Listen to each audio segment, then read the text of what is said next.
ቸውንም ምሳሌ ለአንተ አታድርግ፣ አታምልካቸው፣ አትስገድላቸው ይላል።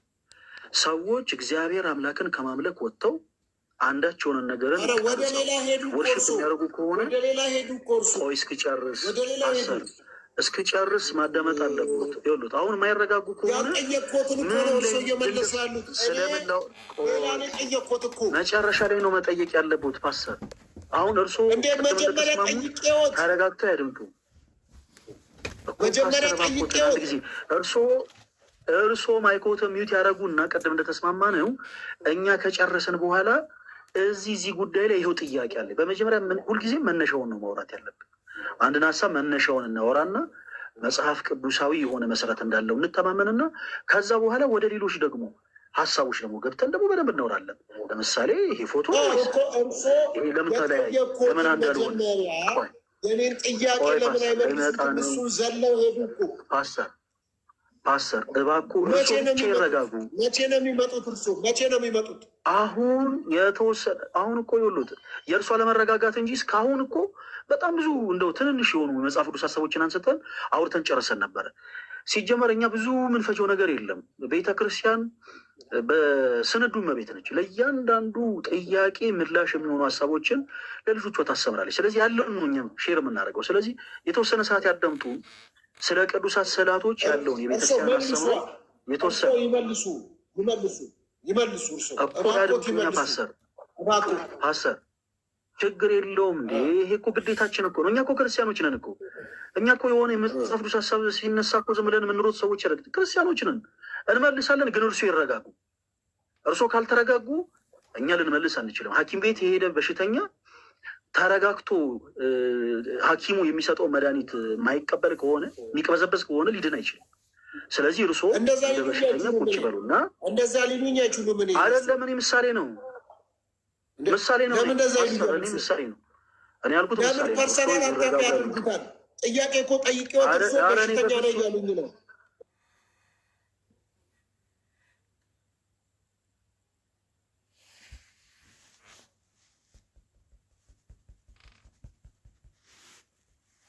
በሽተኛ ነህ አንተ ስለጠየቅኩት የጠየቅኩትን ጥያቄ መልስልኝ እባክዎት ስል አይደለም ኖ እርሶማ በስጋ እኮ በሽተኛ ኖት አይደለም እኮ ያልኩት እኮ።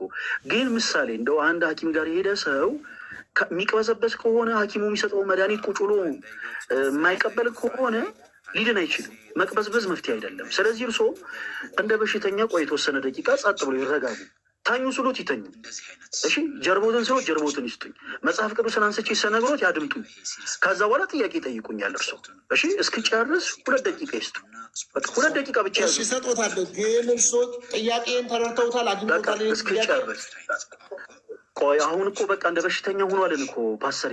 አሁን እርሶ እንደ በሽተኛ ጸጥ ይበሉ። ጥያቄን ግን ተረድተውታል እኔ ምን እንደጠየቅኩት።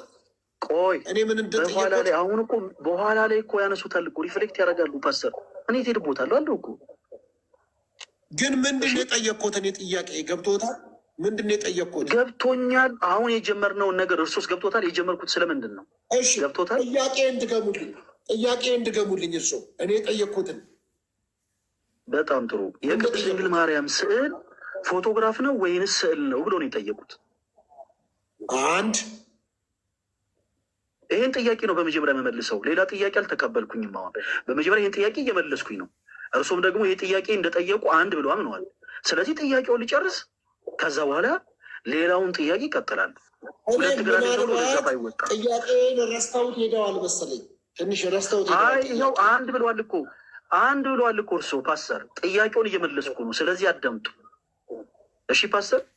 ይረጋጉ፣ ግድ የለም ይረጋጉ፣ ግድ የለም። አይኮትም ይታደርጉ። አንድ ይቅርታ። አሁን ዲያቆን ፈለገ ሲናገሩ አንተ ማዳመጥ ነው ያለበት። እንኳን ዲያቆን ፈለገ እኛን እንኳን የምንናገሩን አዳምጣላ። ስለዚህ ይናገሩ፣ ሀሳባቸውን ይጨርሱ። ከፈለግ ከአንተ መጽሐፍ ካለብህ ጻፍ፣ አለቀ። እኛ እዚህ ጋር እየሰማን ብዙ ሰው እየተሰማን ነው። ስለዚህ ይጨርሱ። ከዛ በኋላ ያለውን አሁን እሳቸው እያደረጉ ያሉት አውድ ጠብቀው ነው የሚነግሩ። የሆነ ቡጭቅ አድርገው የሚነግሩ። በመሰረቱ ለአንተ ብቻ አይደለም፣ እዙ ስላሉ ኦርቶዶክሳውያን እኔ ጋም ተመስገን ጋም አንተ ጋም ዲያቆን ፈለገ ጋም ኦርቶዶክሳውያን አሉ። ለእነርሱ ጭምር ነው አሁን የሚናገሩትን ትምህርት የሚናገሩት ለእነርሱ ጭምር ነው። ከአንተ የሚጠበቀው ደቂቃ ስጣቸው። ከዛ በኋላ ጻፍ። ጥያቄ የፈጠረብን ትጠይቃለህ። ፔሬድ። እሺ አንተ ለምንድን ነው ሳይድ የምትይዘው? ለሳቸው አሁን ደግሞ ሌላ ርዕስ ያነሳሉ። እንግዲህ ፓስተር አሁን ይኸውልዎት ይረጋሉ። አሁን ይኸውልዎት ይረጋሉ። ሁላችሁም እኔ ጋር ያላችሁ ብቻውን ነው ብሎ ነው ለእርሶ ሳይድ አድርገው የሚናገረኝ። ቆይ ፓስተር አሁን ይተዉ እንደዚህ። አሁን እርሶ ትልቅ ሰው ነው። ይሄ ትንንሽ ልጆች ለምን ሳይድ ይይዛል ታዲያ? አሁን ስለ መጽሐፍ ቅዱስ እናውራ አይደል? በቃ ይቅርታ ያድርጉለት ፓስተር፣ ይቅርታ ያድርጉለት ፓስተር፣ ይቅርታ ያድርጉለት። እንቀጥል። እሺ ጋር ያላችሁ ወንድሞች ሁላችሁ ይቅርታ ማድረግ አለማድረግ አለም ሀሳብን የሰጠው ለምን እርሶ ወይ ዲያቆን እርሶ ተጨንቀው እስከተናገሩ ድረስ የሚያዳምጠው ህዝብ አለ። እነዛን ህዝብ ማክበር አለበት። ለምንድነው ሳይድ ያዝከው ካሉኝ እኔ በእምነት የሚመስሉኝ ወንድሜ ናቸው። ስለዚህ ሳይድ አለመያዝ አልችልም።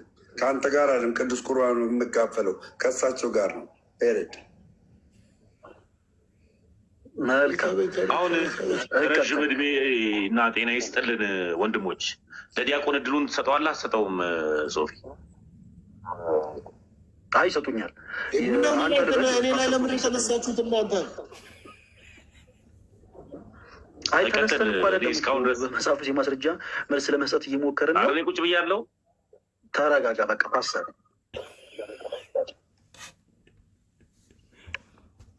እሺ ይቀጥል። እኔ ጋር ያላችሁ ወንድሞች ሁላችሁ ፓስተር ሶፊ ቤት ገቡና ታካሚ ኖት ይረጋጉ እያላችሁ ጻፉላቸው፣ እንዲያስታውሱት።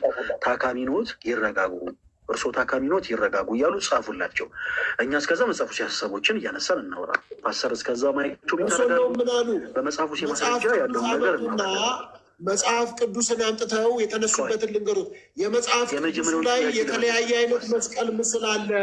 የመስቀሉ ስዕል የተለያየ ስለሆነ ዲዛይኑ መስቀል አይደለም ማለት አይደለም፣ ዲዛይኑን የተለያየው ብለው እንደውም መለሱ እኮ። ስለዚህ የቅድስት ድንግል ማርያምም ስዕላት የተለያየ አላበቀውም። ቆይ አላበቀውም። አሁን ምን አለ መሰለህ ፓስተር ስሙት ማነው ስል ፓስተር አባቶ ስም 11:25 ነው ማለት 11:25 ነው። አሁን 5:25 ነው። እስከ ስንት ደቂቃ ልስጦት? 20 ደቂቃ ይበቃዋል። ቀጥል ፈለገ። 20 ደቂቃ በቃ 20 ደቂቃ በቃ 15 ደቂቃ ይበቃኛል። ቀንስልሽ እንደ 15 ደቂቃ ምንድን ነው? 15 ደቂቃ ነው እንደ መልስ የሚፈልገው? በቃ 4 ደቂቃ አድርጎ ለመመለስ እኮ ነው። አይ ከ25 ደቂቃ ይበቃቸዋል።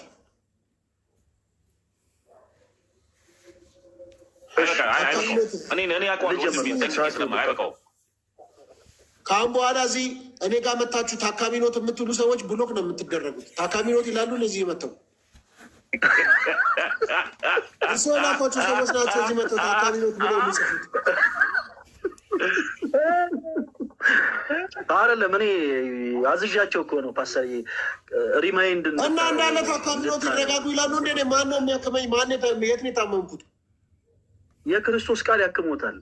ቤተክርስቲያን የፈውስ ቦታ ነች ፓስተር። አንተ ልበልና በቃ ቤተክርስቲያን ሐኪም ቤት ነች። የክርስቶስ ቃል ያክማል። ለዛ ነው ታካሚኖት ይረጋጉ እያሉ የጻፉት። ለዛ ነው። እንቀጥልኛ። ኦኬ 5 ደቂቃ ሰጥቼዋለሁ። አሁን 5:27 ጥያቄ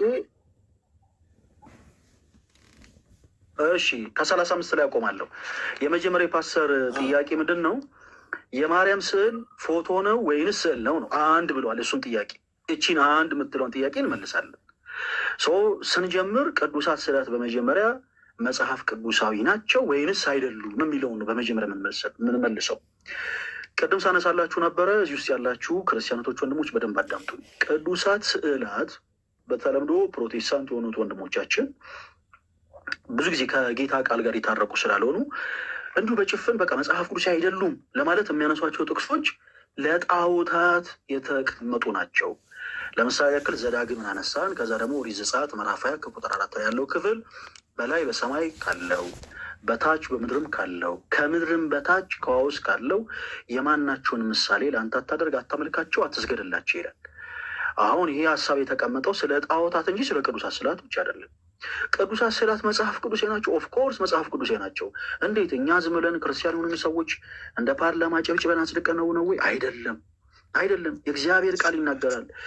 እዚሁ ዘጸአት ምዕራፍ 20 ላይ ጣዖታትን ሰዎች እንዲጸየፉ እግዚአብሔር አምላክ ካዘዘ በኋላ 5 ምዕራፍ ወደፊት ሙቭ ስታደርጉ ዘጸአት ምዕራፍ 25 ከቁጥር 18 ላይ 2 ኪሩቤል ከተቀጠቀጠ ወርቅ ስራ ብሎ አምላካችን እግዚአብሔር እንዳዘዘ እንመለከታለን። በቀጥታ አያችሁ። ስለዚህ ቅዱሳት ለሆኑ ነገሮች እና እርኩስ ለሆኑ ነገሮች ቃል መጽሐፍ ቅዱስ ላይ የተቀመጠው ተለያይቶ ነው። ለምሳሌ አሁን እዚህ መጽሐፍ ቅዱስ ላይ ፕሮቴስታንት የሆኑ ወንድሞቻችን ማጆሪቲው እንዲሁ በጭፍን ስዕላት መጽሐፍ ቅዱስ አይደሉም ይሏቸዋል። መጽሐፍ ቅዱሳቸው ላይ ግን ስዕል እንዳለ ይዘነጉታል። እዚህ ላይ ያለው የምን ስዕል ነው? የመስቀል ስዕል። ከየት አምጥታችሁን የሳላችሁት? ያፍኖ አይዲያ ማን ነው ሳሉ ያላችሁ? ምንም አይነት ምላሽ የላቸውም። እኛ ግን መሰረት ያለን አማኞች ስለሆነ ነው። ኦፍኮርስ መጽሐፍ ቅዱስ ማስረጃ አለን። እውነት መጽሐፍ ቅዱስ ናቸው ወይ? አሁንስ ቅዱሳት ስዕላቶች? አዎ በሚገባ። አንደኛ ነገሥት ምዕራፍ 6 ከቁጥር 9 ላይ ስትመለከቱ በቤቱ ግንብ ሁሉ ዙሪያ ለአምልኮተ እግዚአብሔር በተሰራው መቅደስ በቤቱ ግንብ ሁሉ ዙሪያ በውስጥና በውጭ የኪሩቤል መላእክት ስዕላት እንዲሳሉ አምላካችን እግዚአብሔር እንዳዘዘ እንመለከታለን። በጣም የሚገርማችሁ ቁጥር 27 ላይ ከፍ ብላችሁ ስትመለከቱ የኪሩቤል መላእክት ስዕላት ክንፎቻቸው ከአንደኛው የግንብ ጫፍ እስከ ሌላኛው የግንብ ጫፍ ተዘርግተው እንደተሳሉ ይናገራል። በጣም በሚደንቅ ሁኔታ በዚህ መቅደስ ላይ ጌታችን አምላካችን መድኃኒታችን ኢየሱስ ክርስቶስ 3 ጊዜ ወደ መቅደስ መጥቶ ወደ ምኩራብ መጥቶ አስተምሯል። እነዚህ ቅዱሳት ስዕላት ባሉበት መቅደስ ውስጥ ማለት ነው። እና ሲሸጡ ሲለውጡ ያገኛቸውን ነጋዴዎች ቤቴ የአባቴ ቤት የጸሎት ስፍራ ነው፣ እናንተ ግን የወንበዴ ቤት አደረጋችኋል። ያንን ቅዱሳት ስዕላቶች ያሉበትን ቤት ጌታችን ኢየሱስ ክርስቶስ የአባቴ ቤት ብሎ የሚጠራው ይህን እንዳዘነው። ስለዚህ ቅዱሳት ስዕላት መጽሐፍ ቅዱሳዊ ናቸው ወይንስ አይደሉም ሲሉ ኦፍኮርስ ናቸው። አሳጥሬ በቤተክርስቲያናችን ያላቸውን አገልግሎት ደግሞ ልንገራችሁ። በኢትዮጵያ ኦርቶዶክስ ተዋሕዶ ቤተክርስቲያን ውስጥ ወንድማችን ፓስተር ሶፊ ያልተረዳው ትልቁ ነገር ምንድን ነው? ፎቶግራፍ ናቸው ወይንስ ምንድን ናቸው የሚል ሀሳብ ነው። በቤተክርስቲያናችን ያላቸው አገልግሎት የፎቶግራፍ አገልግሎት ነው ወይ? በፍጹም። በኢትዮጵያ ኦርቶዶክስ ተዋሕዶ ቤተክርስቲያን የትኛውም ስዕል የፎቶግራፍ አገልግሎት አይሰጥም። ቤተክርስቲያን ይሁት ይሄ እዚህ ጋር የምታዩት ጌታችን ኢየሱስ ክርስቶስ ነው፣ በቤተልሔም እርግብ ሲወለድ የተነሳው ፎቶ ነው እያለች አይደለም እያስተማረች ያለችው። ቅዱሳት ስዕላቶች ገላጮች ናቸው። ቤተክርስቲያናችን በ3ቱም ቋንቋ ወንጌል ትሰብካለች። አንደኛው ቋንቋ ሊትራል ላንጉጅ ነው። አሁን እኔና እናንተ የምናወራበት ይሄ ቋንቋ ሊትራል የሆነ ቋንቋ ነው። በዚህ ቋንቋ ወንጌል ትሰብካለች ቅድስት ቤተክርስቲያናችን። ሁለተኛው ቋንቋ የምልክት ቋንቋ ነው። ቅድስት ቤተክርስቲያናችን በምልክት ቋንቋ ወንጌል ትሰብካለች። ለምሳሌ በጣም ብዙ ጊዜ ደጋግሜ አንስቼዋለሁ።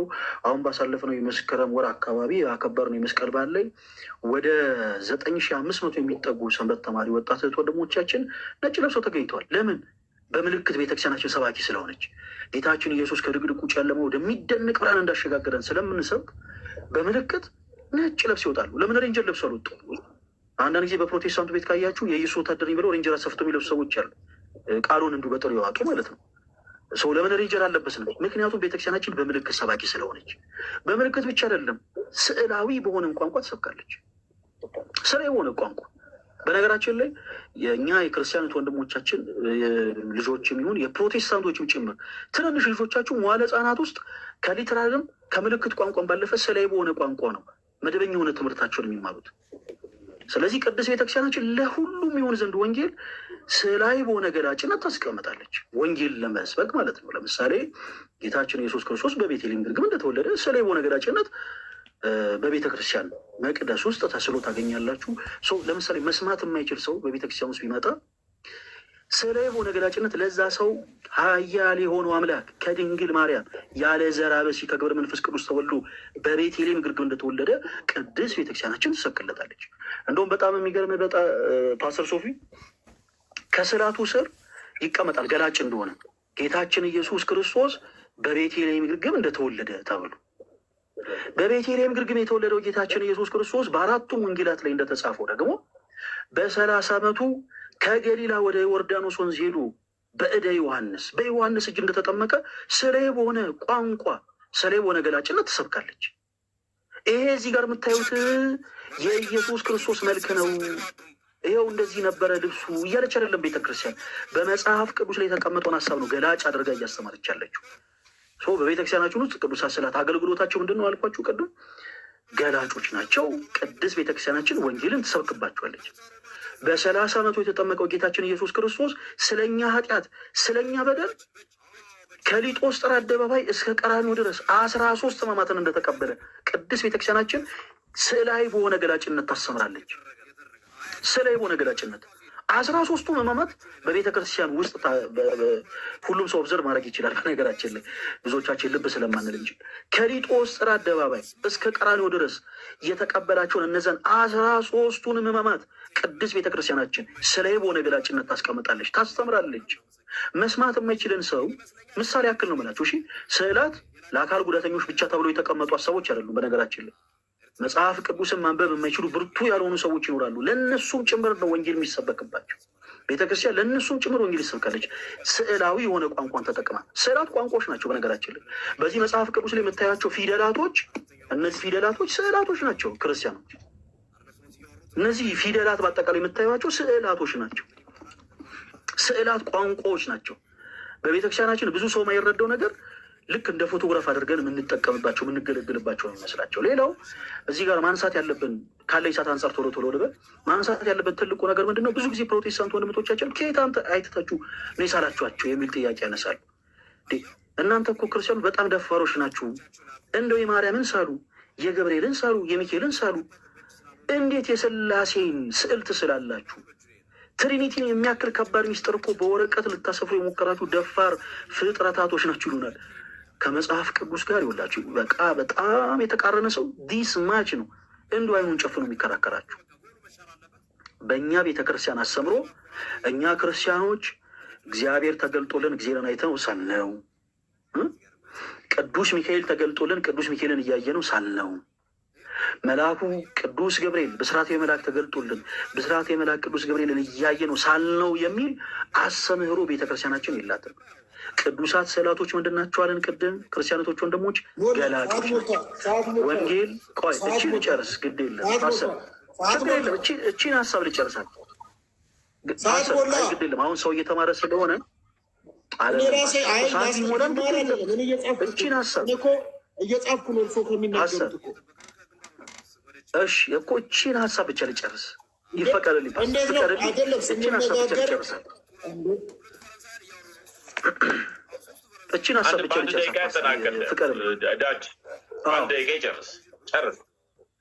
እሺ ሰው ቅዱሳት ስዕላቶች እነገሌ አይተው ሳሉ የሚባል አስተምሮ የለም። ቅድም በአንደኛ ነገሥት ምዕራፍ 6 ከቁጥር 9 እንዳነሳ ነው። ለምሳሌ የኪሩቤል መላእክትን ስዕል የሳለው ሰው ኪሩቤል ተገልጠውለት ክንፎቻቸውን ዘርግተው እያየ ሳለ የሚል መጽሐፍ ቅዱስ የሆነ ጽንሰ ሀሳብ የለም። ስዕላት ገላጮች ስለሆኑ ክርስቲያኖቶች ወንድሞች መላእክት እንደሆኑ እንዲያጠይቅ ክንፎችን አድርጎ ሳላቸው።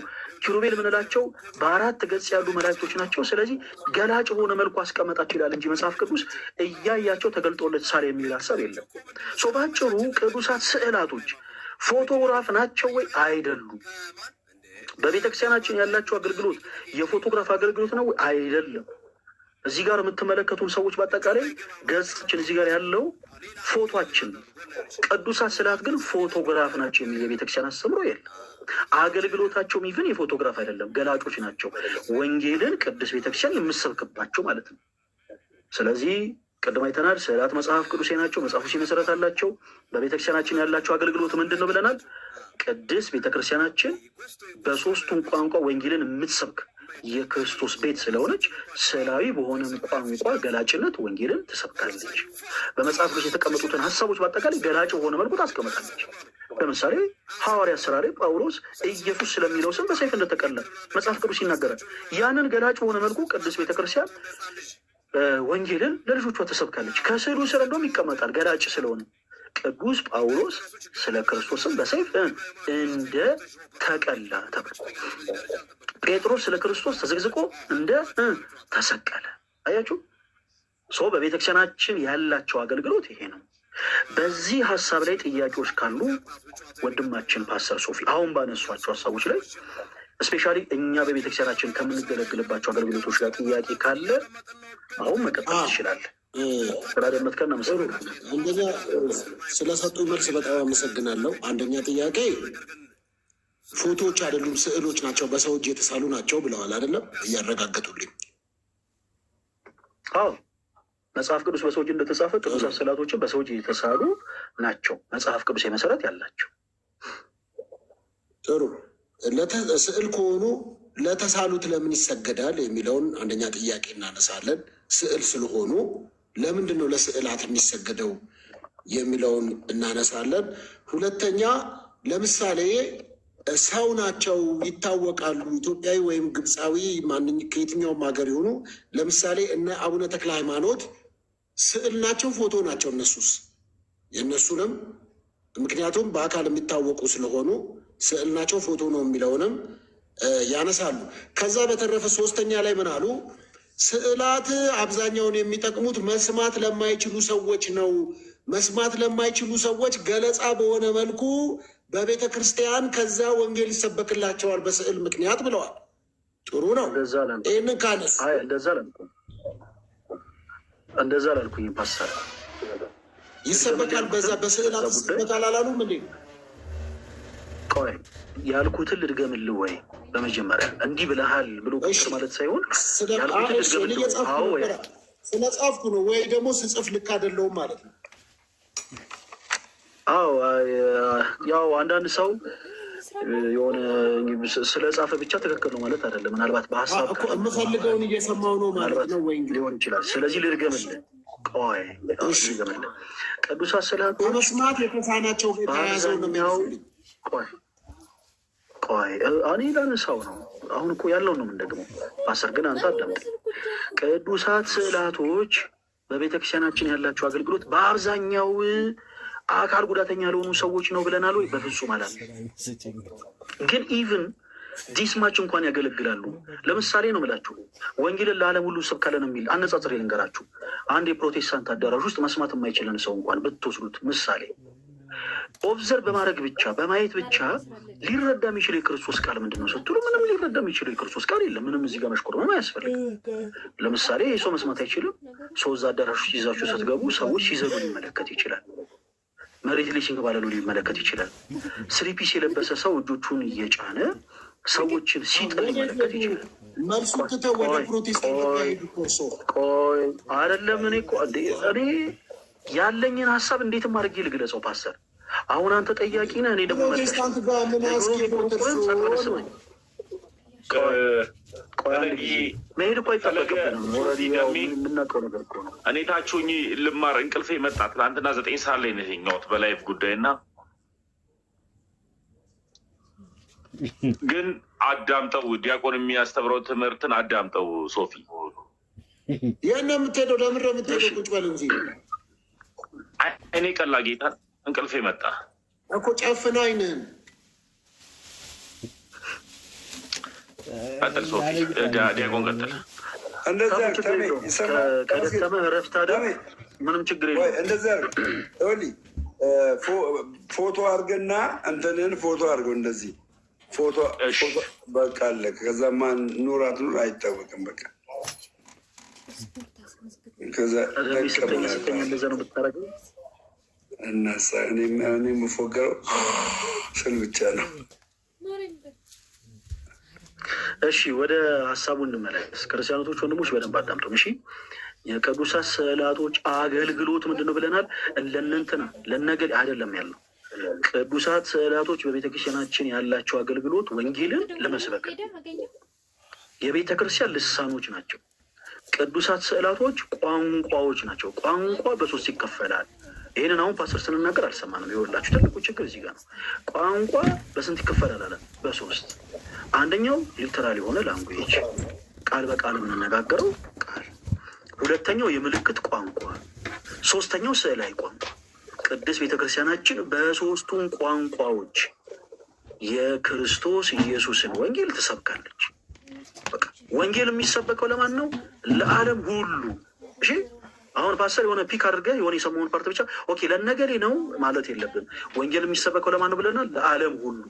ቤተክርስቲያናችን በሶስቱም ቋንቋ ወንጌልን የምትሰብከው ለነገሌ ብቻ ሳይሆን ለዓለም ሁሉ። ለምሳሌ በምልክት ቋንቋ ስንሰብክ ቅድም የሆነ ምሳሌ አንስቼልሃለሁ ፓስተር፣ አሁንም ልድገም። ለምሳሌ እኛ በባለፈው መስከረም ላይ መስቀል በዓል ስናከብር ሰንበት ተማሪዎች ብቻ 9500 ሆኖ ነው ወጡት። 9500 ሆነው ወጥተው ለምን ሬንጀር አለበሱ? የሆነ ተመሳሳይ ካኪ ለብሰው ምናምን ለምን ሀ እያሉ አላለፉም? ምክንያቱም እኛ አክት የማድረግ አላማ የለንም ወንጌልን የሚመስበክ እንጂ። አክት የማድረግ ፍላጎት ያላቸው አንዳንድ ሰዎች ሬንጀር ለብሰው መጽሐፍ ቅዱስን ይዘው የኢየሱስ ወታደር ነኝ እያሉ ድው ያደርጋሉ። ቤተክርስቲያን ውስጥ ግን ቆይ እስኪጨርስ አንድ ጊዜ አዳምጠኝ ፓስተር። ቤተክርስቲያናችን ግን አክት የማድረግ አላማ የላትም፣ የመተወን ፍላጎት የላትም። ወንጌልን ነው የምትሰብከው። በምልክት ቋንቋ ወንጌልን ስትሰብክ ሰዎች እንዴት ይመለከቱናል ሳይሆን የምትለው በአራቱም ፕሊስ ቆይ አንድ ጊዜ አዳምጠኝ ፓስተር እስኪጨርስ። በሁሉም ቋንቋ ወንጌል ትሰብካለች። ስለዚህ በምልክት ቋንቋ ነጭ ለብሰው ነው ይወጡታለን። ለምሳሌ ቅድም ነጭ ለብሰው ሲወጡ በምልክት ቋንቋ ወንጌልን እየሰበኩ ነው። ከድቅድቅ ጨለማ ወደሚደነቅ ብርሃን ክርስቶስ እንዳሸጋገረን እየሰበክ ነው። ነጭ የምንለብሰው ለዛ ነው። ለምሳሌ ስንዘምር እኛ ዝም ብለን ጭፈራ አንጨፍርም። እኛ ሰይጣናዊ ጭፈራ ለክርስቶስ ይቀርባል ብለን አናምንም። እጆቻችን እናሸበሽባለን። ይሄ በምልክት መስበክ ማለት ነው። እጆቻችን ስናሸበሽብ ምን እያለን ነው? ከሊጦስጥራ አደባባይ እስከ ቀራንዮ ድረስ ጌታችን ኢየሱስ ክርስቶስ ጸሐፍት ፈሪሳውያን ወዲህ ወዲያ እያደረጉ እንዳንገላቱት እያሰብን ከሕማሙ ጋር እየተባበረን ነው ምንዘምረው። ከዛ አሸብሽበን ደግሞ እናጨበጭባለን። ኃያል የሆነ አምላካችን የሚፈራ ግሩም ሆኖ ሳለ በእኛ ዘንድ ግን ትሑት የሆነው ጌታ በጥፊ መጸፋቱን እያሰብን እናጨበጭባለን። ቤተክርስቲያን በምልክት ሰብካለች አለን። ይሄ ብቻ አይደለም። ስዕላዊ በሆነ ቋንቋ ወንጌልን ትሰብካለች። ለምን? ስዕላቶች ቋንቋዎች ስለሆኑ። አሁን ወደ ተሳናቸው ወደ ምን ልመጣ ነው? አዳምጠኝ። ለምሳሌ በምልክት ቋንቋ የሚናገሩ ሰዎችን አነሳል ምሳሌ ብለን። በምልክት ቋንቋ የሚናገረን ሰው መስማት የማይችለን ሰው ለምሳሌ ወደ ፕሮቴስታንት አዳራሽ ብንወስደው በማየት ኦብዘርቭ በማድረግ ብቻ የሚገባው ወንጌል አለው? የለም። ድራማ ብቻ። ተረዳሁት እኮ እኔ ተረድቻለሁ። የተረዳሁት ነገር ምን አለ መሰለህ? ዲያቆን ልክ ነው። ሌላ ጥያቄ እንደ እርሶን ቅድም እንዴ አይደለም። ቅድም እርሶን እኮ 10 ደቂቃ ሰማሉ። መሆን የለበትም ስመልስ የፓስተር ሶፊ ብቻ ሳይሆን አይንዲ የሚባል ጥያቄ ገና ጥያቄ ቅድም 10 ደቂቃ ወሩ። አሁን ሌላ 10 ደቂቃ እርሶ ብቻ ነው አንተ ጠይቀህ አንተ ብቻ ነው ያለው። ቆይ አይደለም አንተ ብቻ ነው መጀመሪያ የሳቱት ነገር እርሶ ሁለቱም አይደለም ሁለቱም ደምረው አሁን እኮ ይሄ እኮ ቻይልሽ የሆነ ነገር እኮ ነው። ሰዎች ዲስማችም አንደ ልጅ እኮ መሆን የለብንም። አሁን ይኸውልህ ለአንተ ብቻ ነው እርሶ ብቻ ነው እንደሚያወሩት ታዲያ እኔ ብቻ ማውሩም አላልኩም። ሀሳቡን ሊጨርስ ብቻ ነው የያዘው። አይደለም ተመስገን ቅድም የያዘው አይደለም ተመስገን ቅድም የያዘው ይህ ምስል የቅድስት ድንግል ማርያም አይደለም ነው ብዬ ጠይቄታለሁ። አልመለሱም። የማን ነው ይሄ? ልመልስ ነው ፓስተር። አሁን የሰባ ሀሳብ አይደለም እኮ ይሄ በጣም ሲምፕል ነገር ነው። እንመልሰዋለን ፓስተር። እኔ እኮ ሲምፕል አድርገው ይመልሱ። ይኸው 30 ደቂቃ ነው ሲያወሩ። እናዳምጠኝ ፓስተር እንዴ እኔ የፈለግኩት ነገር ብቻዬን ነገር ልኝማ ማለት እኮ የለብህም። አሁን ስለ ቤተ ክርስቲያናችን ስንናገር ፓስተር እንደውም እኮ ለአንተ ቦታ የሚሆነ ምንድን ነው? ብዙ ጊዜ ፓስተር ሶፊ የቅድስት ቤተክርስቲያንን ትምህርት ስናስብር ፖዘቲቭ ሆኑ ይሰማናል እያለን ነው። አሁን ደግሞ ፖዘቲቭነትን ትተህ ደግሞ ዝም ብለህ ነው ካልሰማሁ ነው ማለት የለብህም። እንወድሃለን፣ እናከብርሃለን። ስለዚህ ለአንተ ያለን አክብሮት አይደለም ፓስተር። ማንንም እሰማለሁ። እኔ አሁን ያልኩት ጥያቄ ስጠይቆት እርሶ ጥያቄ የጠየኩት እኔ አይደል እንደ ጥያቄ ነው ያነሳሁት። ቆይ አንተ በለኝ ችግር የለውም ፓስተር። አሁን እኔ አንተ በለኝ ችግር የለውም። እኔ ወንድ አንተ እኮ ለኛ ተመችና አሁን እኔ እኮ እርሶን ጠየኩት። ቆይ እኔ አንድ ማልስማማበት ነገር አለ። ምን አለ መሰለህ ፓስተር፣ አሁን ጣልቃ 10 ጊዜ የምትገባው ለምሳሌ እኔ እናንተ ስለምንተዋወቅ ከሆነ የኔ እናንተ ትውውቅ የኔ እናንተ ትውውቅ የኔ እናንተ ትውውቅ ለወንድማማችነት እንጂ የቤተ ክርስቲያን ትምህርት ላይ እንደፈለጉ ለመሆን አይደለም። ወዳጅነት የእኔ ወዳጅነት ማንንም ሰው እኔ ከማንም ጋር ይሁን እኔ ወዳጅነቴ ክርስቶስን የሚበጅ እንዲሆን ነው የምፈልገው። ስለዚህ አሁን ለፓስተር ሳስረዳ 1000 ምናምን ሰው ቁጭ ብሎ እየሰማ ነው ይጋር ፓስተር ሶፊ ጋር በጣም ብዙ ሰው ቁጭ ብሎ እየሰማ ሌላም ሰው ቤት በጣም ብዙ ሰው ቁጭ ብሎ እየሰማ የሌላው ጥያቄ ሳይመለስ ለሌላውም እየተናገረ ሌላውም ሰው እያደመጠ ነው። የሌላው ሀሳብ ሳይመለስ የለም የኔ ብቻ ካልሆነ ማለት ልጨርስ ይችን ሀሳብ አንድ ጊዜ አሁን እንኳን በዚህ ሰዓት ውስጥ እንኳን ወደ 4 ጥያቄ ጠይቃል ፓስተር። አንደኛ ስለ ስግደት አነሳ፣ የሆነን ሀሳብ ጨርሰን ሳንሄድ ማለት ነው። ስለ ስግደት አነሳ፣ ገና አላወራንም ስለሱ።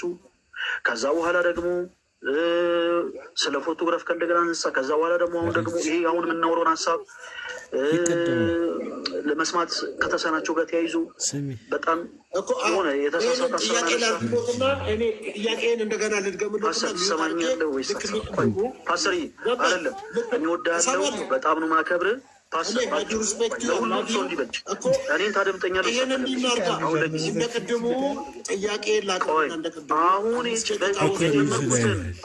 ፓስተር የጀመርኩትን ስመልስ አሁን ታደምጠኛለህ ወይስ አታደምጠኝ? ፓስተር ፈቃደኛ ከሆንክ ኮርሶ ማስገደድ አልችልም። ኦኬ ጴንጤ አዳምጥም። እሺ በቃ ችግር የለውም። አስቸጋሪ ሰው ነህ እውነት። እሺ በቃ ችግር የለውም።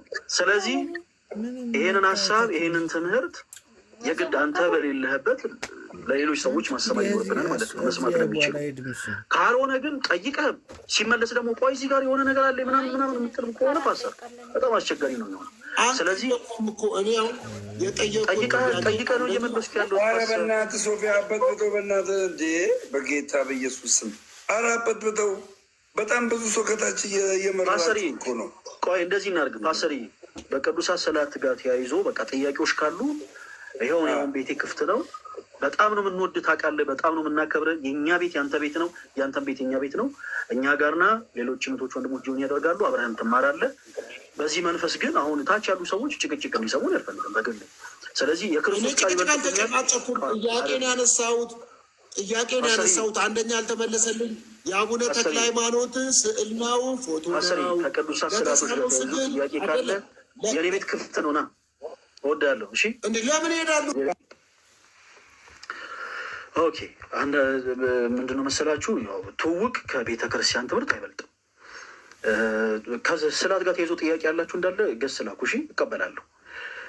ክርስቶስን ያልበጀ ወዳጅነት ሊሆን አይችልም። እኔ ሶፊን በጣም ነው የምወደው፣ ግን ስለሆነ ሀሳብ ሲጠየቅ ያንን ሀሳብ አድምጠን ከተመለሰ በኋላ ነው። ለምሳሌ ስዕላት ይሰገድላቸዋል ወይስ አይሰገድላቸው የሚለውን ሀሳብ ስናወራ ስለዚህ ሀሳብ ጋይስ አድምጣችሁ ነው ሌላ ጥያቄ መጠየቅ ያለባችሁ። ስለ ስግደት ጠየቃችሁ። ኦኬ ስግደት ምን አለ መሰላችሁ መጽሐፍ ቅዱስ ላይ እንዲህ ይላል ብለን ስንጀምር እቆይ አይደለም ይሄኛው ፎቶ ይሄኛው እሺ እዚህ ጋር ያለው ይሄኛው ምንድን ነው እስኪ ይሄን መልሶ ምናምን፣ ይሄ በጣም ቻይልሽ የሆነ ነገር ነው። የክርስቶስ ቃል እግዚአብሔር ቃል እንደዚህ እኔ በግሌ አልሰብክም። ስለዚህ አሁን በቅዱሳት ስዕላት ላይ ጥያቄ ያላችሁ ማንኛውም ሰው ስፔሻሊ ፕሮቴስታንት የሆናችሁ ቶች ወንድሞች ለእናንተ እድል እሰጣለሁ። ፈሪነ ለምትሉ ሰዎች ይኸው ኢንቫይት ልክ ያለው አንዳንድ ጊዜ